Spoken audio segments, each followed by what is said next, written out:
एक समय की बात है, रामपुर के जंगल में टूनी और टुनटुनी नाम की दो चिड़िया बहनें रहा करती थीं। दोनों बहनों का स्वभाव एक दूसरे से अलग था। टुनटुनी घमंडी और लालची थी, लेकिन टूनी चिड़िया शांत और सबकी मदद करती थी। उनके पिता की मौत हो चुकी थी। एक दिन उनकी माँ टूनी से कहती है, बिटिया, मैंने तेरे लिए रिश्ता देखा है। लड़का बहुत ही अच्छा है, मेरी सहेली का बेटा है और बैंक में मैनेजर की नौकरी करता है। अच्छी पगार मिलती है, तुझे बहुत खुश रखेगा। मेरे इस फैसले से तू खुश है ना बेटी? हाँ माँ, तुमने मेरे लिए जो सोचा है अच्छा ही सोचा है। अगले दिन सुंदरी कौवी अपने बेटे राजेश कौवे के साथ टूनी चिड़िया को देखने के लिए आती है। मुनमुन तोती, हमें तुम्हारी बेटी टूनी बहुत पसंद है। बचपन में देखा था, लेकिन शादी ब्याह का मामला है, सोचा अपने बेटे को भी टूनी को दिखा दूं। मेरे बेटे को भी तुम्हारी बेटी पसंद है। कुछ दिनों बाद टूनी चिड़िया और राजेश कौवे की शादी हो जाती है। समय गुजरने लगता है। एक दिन टुनटुनी अपने कॉलेज से घर आती है और अपनी माँ से कहती है, माँ, मुझे अपने कॉलेज के दोस्त चिंटू कबूतर से प्यार हो गया है और मैं उससे शादी करना चाहती हूँ। अरे करमजली, ये तू क्या बोल रही है? अपनी शादी की बात खुद कर रही है। नासपीटी, तुझे लाज शर्म है कि नहीं? अभी मैं मरी नहीं हूँ, तेरे लिए भी रिश्ता ढूंढ रही थी। मुझे पता है माँ, तुम मेरे लिए कैसा रिश्ता ढूंढोगी। दीदी के लिए ढूंढा है ना, 2 कौड़ी का रिश्ता। मुझे नहीं करनी गरीब घर में शादी, मुझे तो अमीर घर की बहू बनकर जाना है। तुम्हें पता है चिंटू के पास कितना धन दौलत है? उसके पिता की 4 फैक्ट्रियां हैं शहर में और घर तो बिल्कुल महलों जैसा है। उसके घर में कई नौकर चाकर काम करते हैं। मुझे तो चिंटू कबूतर से ही शादी करनी है, चाहे तुम्हारी मर्जी से या तुम्हारे बगैर मर्जी के, मुझे कोई फर्क नहीं पड़ता। कुलक्षणी, अगर तूने फैसला कर ही लिया है तो मुझसे पूछने की क्या जरूरत?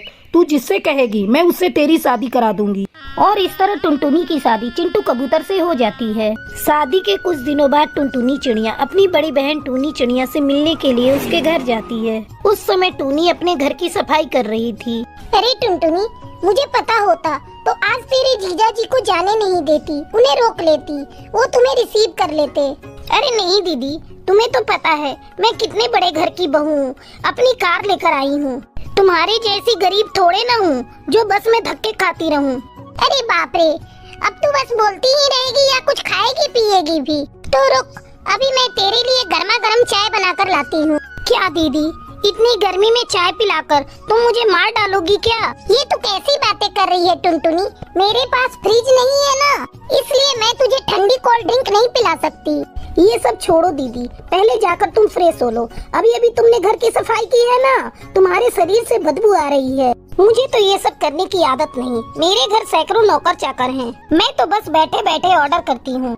अच्छा टुनटुनी, मैं अभी फ्रेश होकर आती हूँ। टूनी चिड़िया फ्रेश होने के लिए चली जाती है। उसके जाने के बाद टुनटुनी चिड़िया के पूरे घर को देखने लगती है।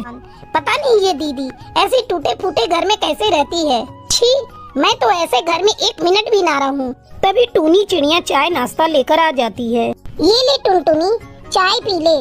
दीदी मैं तो हैरान हूँ, तुम ऐसे घर में कैसे रह लेती हो? कहो तो मैं तुम्हारे लिए एक बड़े से घर की व्यवस्था कर दूँ। टुनटुनी, तू इस तरह मेरी गरीबी का मजाक मत उड़ा। मैं अपने पति के साथ बहुत खुश हूँ। अगर तुझे मेरा घर पसंद नहीं तो तू यहाँ मत आया कर। अपनी बहन की ये बातें सुनकर टुनटुनी चिड़िया को अपनी गलती का एहसास होता है।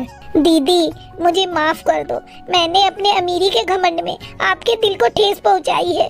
आज के बाद से मैं किसी को अपनी अमीरी का घमंड नहीं दिखाऊंगी। दोनों बहनें एक दूसरे के गले मिल जाती हैं और खुशी खुशी अपनी अपनी जिंदगी बिताने लगती हैं।